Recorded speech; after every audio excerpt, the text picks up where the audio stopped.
हमको लग रहा है कि इस बार जनता का भरपूर आशीर्वाद हमको मिलेगा और यह सीट निश्चित रूप से एनडीए के खाते में जाएगा। लोगों को दिक्कत नहीं हो कि उतना दूर जाना पड़े, उसका काम यहाँ आसानी से हो। तो यह मेरा ज्वलंत मुद्दा रहेगा कि सनोखर प्रखंड बने। केंद्र सरकार और बिहार सरकार दोनों मिल करके महिलाओं की शिक्षा को लेकर के बहुत सारा योजनाएं चला रही है। नमस्कार, मैं रितेश महतो। इस वक्त आप देख रहे हैं न्यूज भारत। इस वक्त हमारी जो टीम है वो पहुंची है कहलगांव विधानसभा में और हमारे साथ मौजूद है नीरज कुमार मंडल जी, जो कि यहां से लोजपा के प्रत्याशी रह चुके हैं।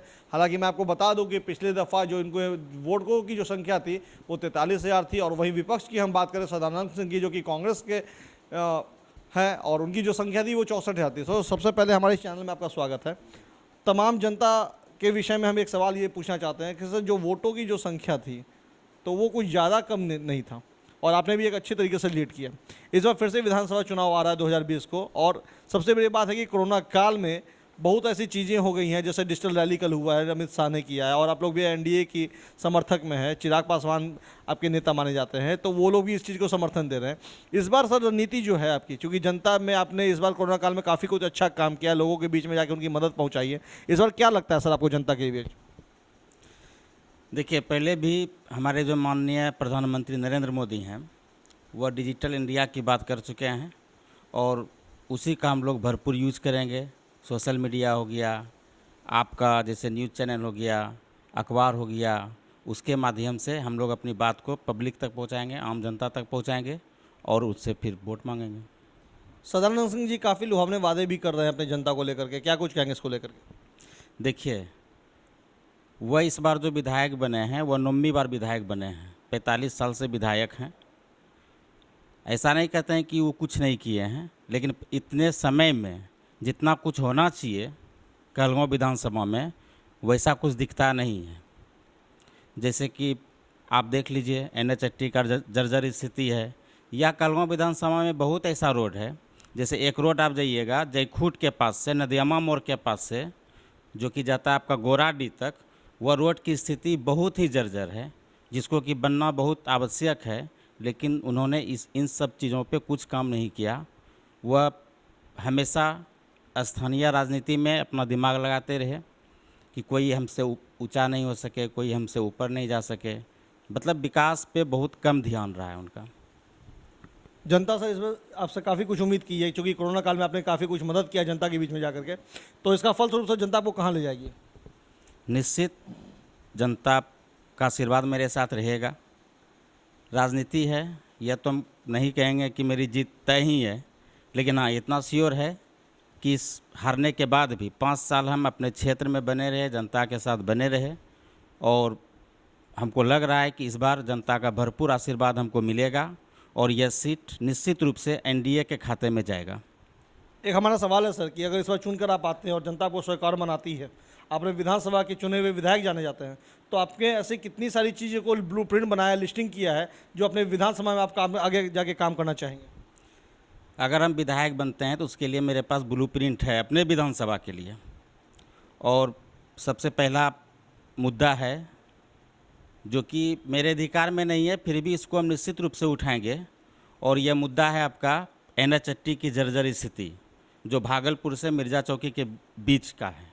और दूसरा मुद्दा यह है कि हमारे कहलगांव विधानसभा में NTPC है, और ऐसा प्रावधान है कि CSR के तहत NTPC को जो भी प्रॉफिट होता है उसका 2% कहलगांव मतलब 5 किलोमीटर के रेडियस में, जिसको कि कमांड एरिया बोलते हैं, वहाँ पे उसको विकास के कार्य में खर्च करना है, जो कि NTPC के द्वारा होता नहीं है। आज तक जो भी विधायक हैं रहे हैं उनका प्रेशर NTPC पे वैसा नहीं बना, जिसके कारण से कि NTPC मुंह मोड़ लेती है, इस तरह का कोई खर्च नहीं करती है। तो मेरा दूसरा मुद्दा यह है कि NTPC के द्वारा CSR फंड जो है उसका खर्च करवाना है। तीसरा मुद्दा है कि हमारे कहलगांव विधानसभा में 3 प्रखंड हैं। एक कहलगांव प्रखंड है, कहलगांव प्रखंड का टोटल पंचायत नहीं है, कहलगांव प्रखंड का मात्र 10 पंचायत है। सनहोला पूरा प्रखंड है जिसमें 18 पंचायत है, और गोराडी प्रखंड है जिसमें कि 15 पंचायत है। तो जब आप सनहोला के तरफ जाइएगा तो वहाँ सिंचाई का बहुत दिक्कत है लोगों को, ठीक। तो मतलब सनहोला प्रखंड इस तरह से है कि बीच में एक नदी है, गेरवा नदी, नो पंचायत इस तरफ है और नो पंचायत उस तरफ है, इधर पूर्वी हो गया उधर पश्चिमी हो गया। तो पूर्वी पंचायत में जो नो पंचायत है वहाँ सिंचाई का बहुत दिक्कत है लोग को।